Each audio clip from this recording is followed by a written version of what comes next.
ou menos na mesma marca de cronômetro. Olha o time do Corinthians, Ronaldo tentou girar dentro da área, o juiz dá pênalti! O árbitro marca penalidade máxima para o Corinthians! Ele, como forçou a passagem, foi tocado e derrubado.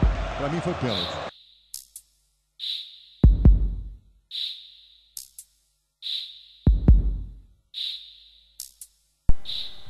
Era eu, o goleiro e o gol.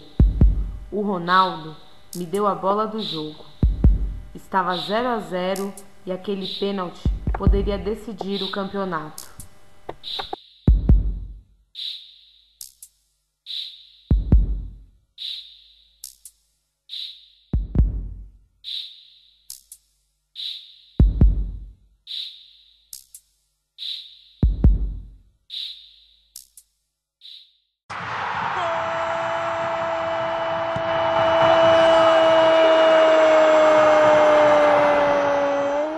Luana! Do Corinthians!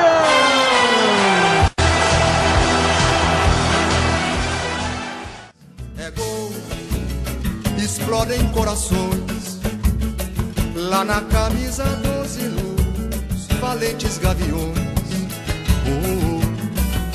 É gol, vingança do povão, meu São Jorge guerreiro derrotou mais um dragão.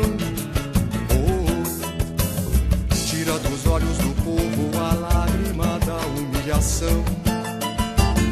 Junta a galera de novo no choro feliz da emoção.